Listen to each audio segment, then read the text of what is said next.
GIC की इस learning journey में हम लोग जॉन ड्राइडन को पढ़ रहे हैं। जॉन ड्राइडन रेस्टोरेशन पीरियड के एक महत्वपूर्ण और बहुत ही फेमस ऑथर माने जाते हैं।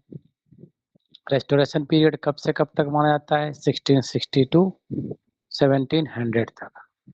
जॉन ड्राइडर का जो जन्म है वो चार्ल्स फर्स्ट के रेन के टाइम होता है, बट इनके जो एज है इनकी रेस्टोरेशन वह चार्ल्स सेकंड के टाइम से मानी जाती है। बीच में जो है कॉमनवेल्थ या प्यूरिटन इंटरगनम एक समझ लीजिए गैर मोनार्क शासन अंडर द ओलिवर क्रॉमवेल ये एक बीतता है, और 60 में जो है चार्ल्स सेकंड का रेस्टोरेशन होता है मोनार्की का। वहां से जो है एज ऑफ ड्राइडन प्रारंभ होती है।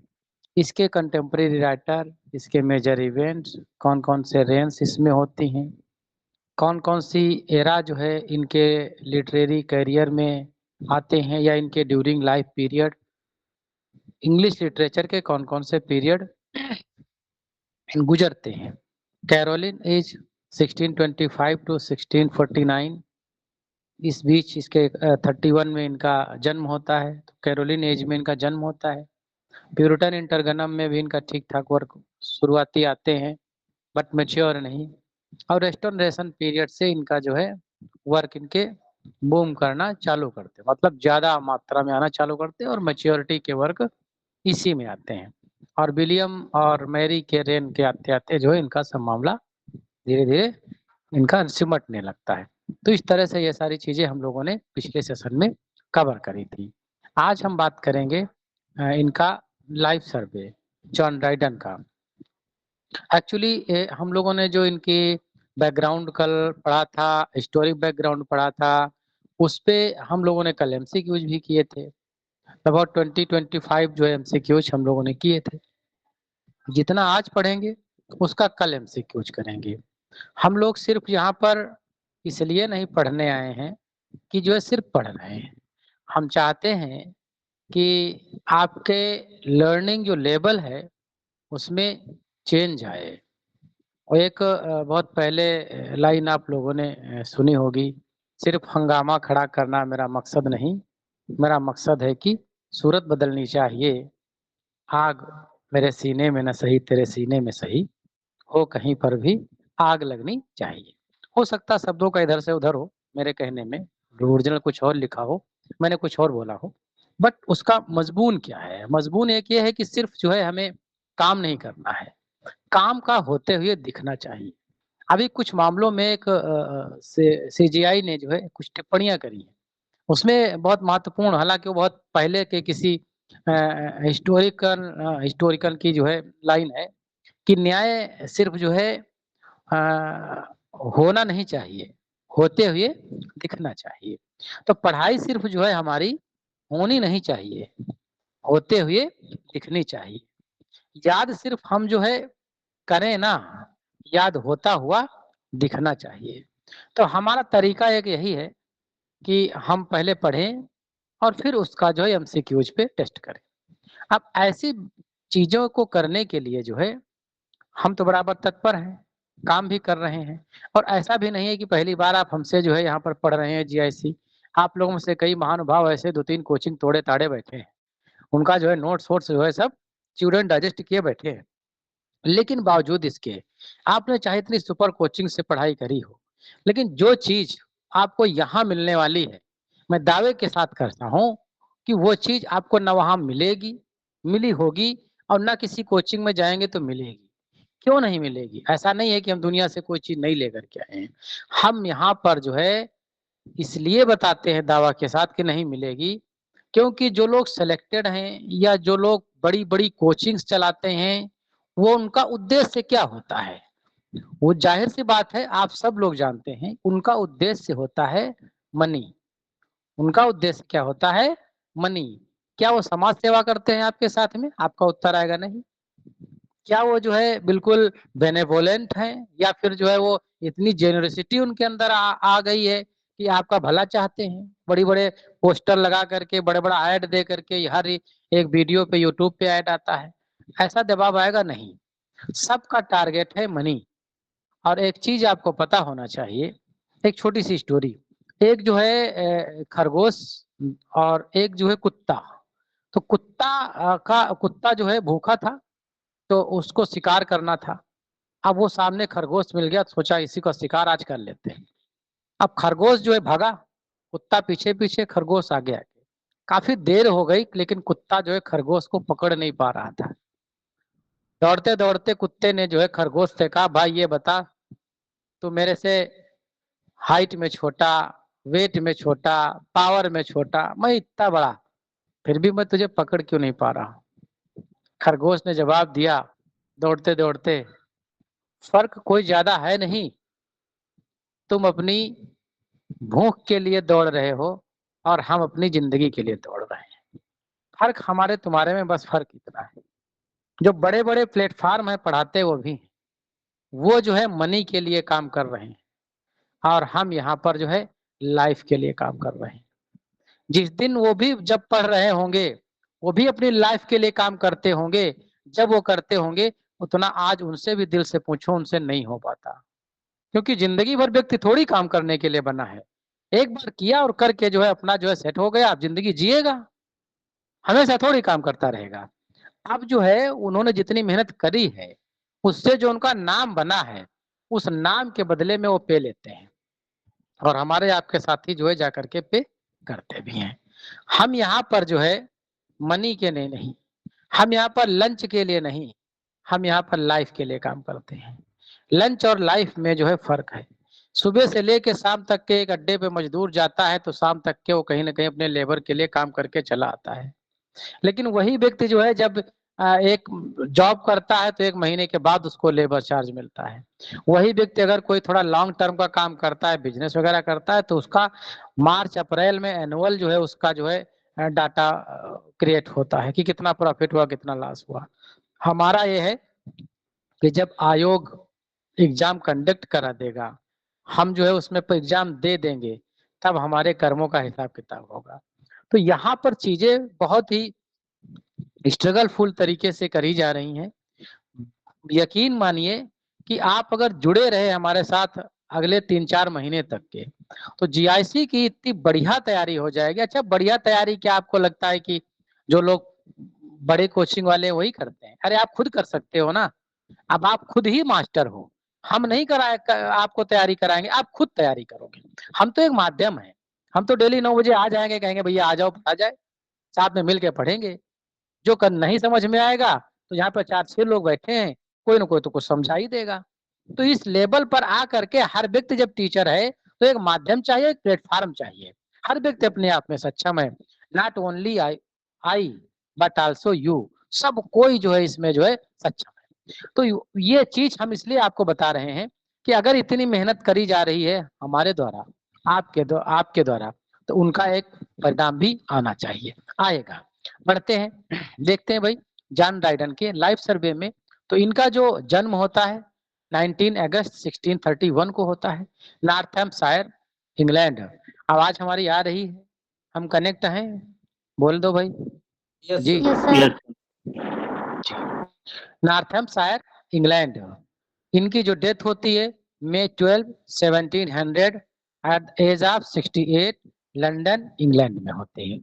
इनके कुछ नोटेबल वर्क्स ऐसे हैं जो जनरली हमें उनके विषय में जानना ही चाहिए।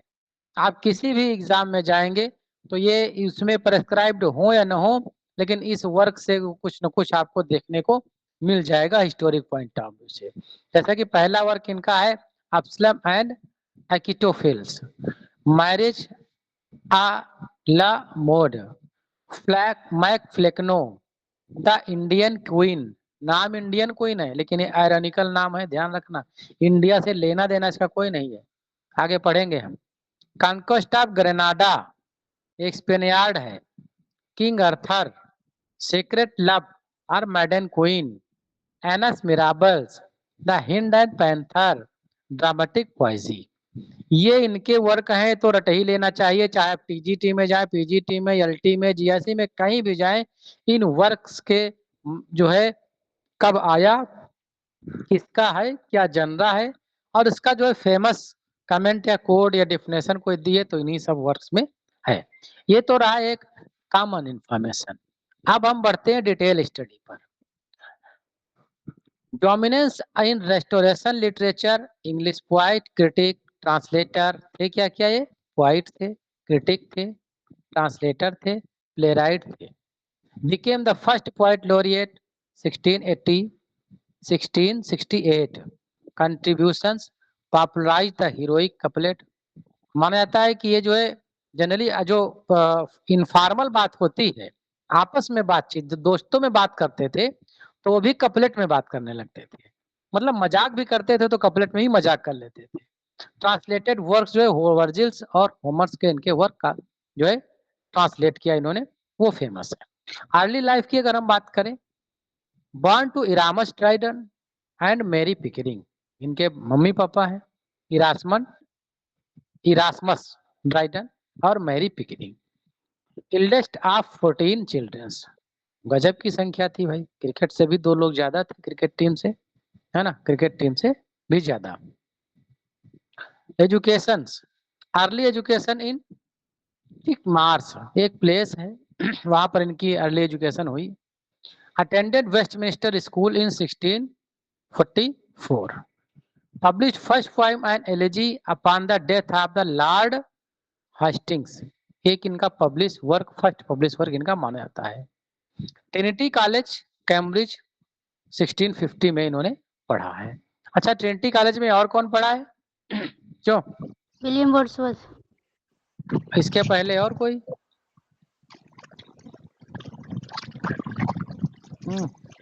विलियम वर्ड्सवर्थ के अलावा कोई है? शायद कोई और याद नहीं आ रहा। याद नहीं आ रहा। मैरिज एंड फैमिली की अगर हम बात करें इनकी, विलियम तो वर्ड्सवर्थ ट्रिनिटी कॉलेज में नहीं है, William Wordsworth saint John's college, Cambridge university. Trinity में कौन है? ट्रिनिटी में शेक्सपियर। ट्रिनिटी में नहीं है। नहीं, ट्रिनिटी होली चर्च है उनका वो तो, और ट्रिनिटी होली चर्च है वो कॉलेज, शायद कॉलेज भी है ट्रिनिटी के नाम से। वहां पर चर्च में जो उनका बैप्टाइज किया गया था और बरीड भी किया गया था, किसी का है मुझे रिकॉल नहीं हो रहा इस समय। चलो देखो, लेडी एलिजाबेथ होवर्ड इनकी वाइफ का नाम था। इन्होंने शादी कब करी? 1663 में।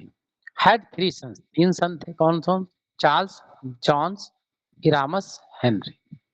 Elizabeth outlived Dryden but later became mentally ill, बाद में थोड़ा उनको मानसिक दिक्कत भी हो गई।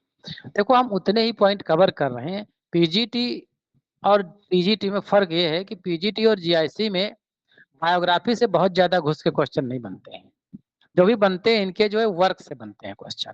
आपने प्रीवियस के पे, अब अच्छा मैंने क्यों ये सारी चीजें जानी आपके दिमाग में आता है, तो भाई जो सिलेक्शन ले चुके हैं उनको पता होना, इनको कैसे पता है? हमने प्रीवियस के क्वेश्चन सारे देखे हैं, प्रीवियस के पेपर सारे देखे हैं, एक अपना एनालिसिस निकालना है, और जो साथी अपने टीम में सिलेक्टेड हैं उनके विचार विमर्श करने के बाद जो एक्सपीरियंस मिला वो हम आपके सामने शेयर करते हैं। इसमें से कहीं आपको लगता है कि ऐसा नहीं ऐसा हो सकता है, तो आप जो है स्वतंत्र हैं उस पर अपना जो है इम्प्रूवमेंट करने के लिए, अगर आपने भी चीजों पे काम किया है, नहीं किया है तो विश्वास करके आगे बढ़ते रहे। इलिजाबेथ आउट, हाँ ये तो हो गया कि मेंटल इलनेस इनके अंदर आ गई थी। अर्ली कैरियर की हम बात करें, work for the Oliver Cromwell secretary of state. हालांकि जो है ओलिवर क्रॉम्वेल के पीरियड में गवर्नमेंट जॉब इनके पास थी, लेकिन ये भाई साहब ओलिवर क्रॉम्वेल के विरोध में बहुत लिखे, एक वर्क भी इनका प्रेज में लिखा, आगे हम पढ़ेंगे अभी हम। लेकिन बाद में जब जो है वो आया रेस्टोरेशन, तो बहुत अच्छा जो है रेस्टोरेशन को इन्होंने जो है ग्लोरीफाई किया, और जो ये क्रॉम्वेल पीरियड था, जो प्यूरिटन इंटरनल पीरियड था, उसको जो है काफी इन्होंने बैड पीरियड जो है बताया है। फर्स्ट मेजर पोएम इनका हीरोइक स्टैंजा माना जाता है, 1659 में आता है, एलोजी ऑन क्रॉम्वेल। हाँ यही है हीरोइक स्टैंजा, यूलोजी ऑन क्रॉम्वेल। ये कुछ इसमें इन्होंने फेवर किया। बाद में जो है इन्होंने 66 में 1660 में जब मोनार्क रिस्टोर होता है तो एस्ट्रा रिडक्स इनका वर्क आता है। इसमें वो ग्लोरीफाई कर देते हैं मोनार्क को, और जो है क्रामवेल को एक द्वितीय श्रेणी का शासक बता देते हैं।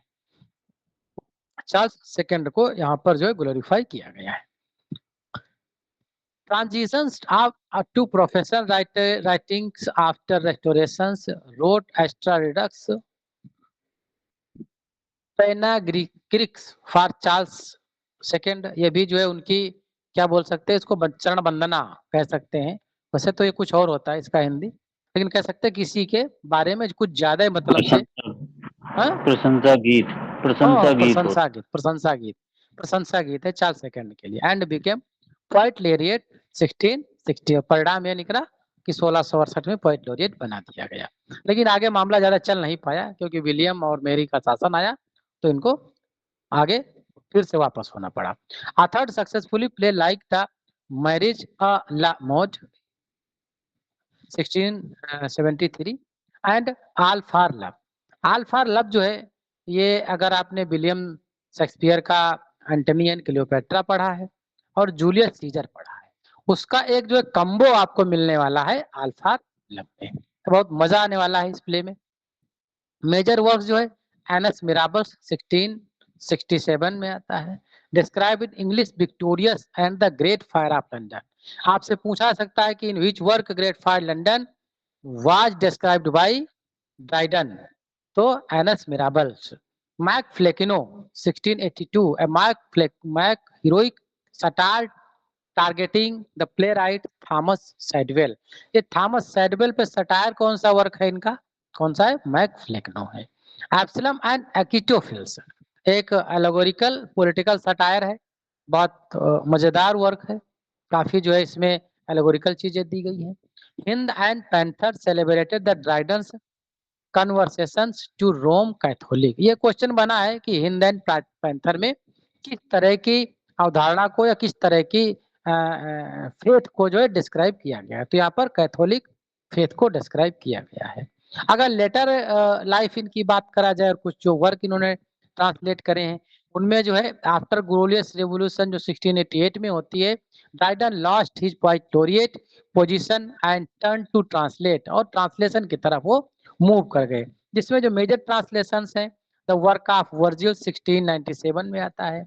अर्नड हिम यूरो, यूरो ही ना, यूरो 1400, यूरो कहते क्या कहते हैं इसको, क्यों यूरो का ही मार्क है, बोल दो भाई हाँ ना कुछ डॉलर फाइनल, पाउंड का है, हाँ पाउंड का है। फेबल्स जो भी हो देख लीजिएगा, मुझे पता नहीं। Fables ancient and modern 1700 included adaptations from Chaucer, Homer's and Ovid. एक जो फेबल एंशिएंट एंड मॉडर्न इनका वर्क आया था, ये बेस्ड था चॉसर, होमर और ओविड के वर्क पर। अगर हम राइटिंग स्टाइल की बात करें तो जो क्रिटिकल ऐसे इनका है, Dryden discuss the literary problems of an clear और formal styles, balanced formal structure with natural speech rhyme जो है, जनरली तो हीरोइक कपलेट किया, लेकिन कभी कभी इन्होंने नेचुरल राइटिंग भी करी है। इनका जो एक वर्क था, बड़ा ही कंट्रोवर्सी वर्क आया था, वो था एन एसे अपॉन सटायर। ये एक अटैक था चार्ल्स सेकंड पर, मतलब जो है ये उन्हीं को एलिबरेट करते हैं, उन्हीं को जो है ग्लोरीफाई करते हैं और उन्हीं पे जो है सटायर कर देते हैं, क्योंकि उस समय जो कोर्टली रिचुअल्स थे उनको लेकर के इनके दिमाग में कुछ चलता था, तो इन्होंने इसमें भड़ास निकाल दी अपने।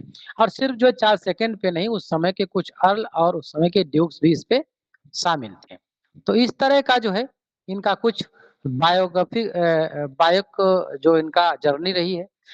इनकी जो डेथ हो जाती है में 1700 में, इनिशियली बरीड इन साहो, ये ध्यान रखने वाली बात है, साहो later move to Westminster abbey, move क्या इनको नहीं हटाया गया, इनका जो है वो स्टोन लगाया गया वेस्टमिनिस्टर अबे में।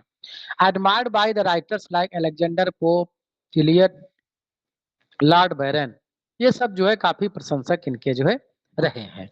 समझ में आ रहा है जी, समझ में आ रहा है कि शांत रहे से चले गए, अकेले ही बचे हम, बोल दो भाई कोई, यस सर यस। चलिए।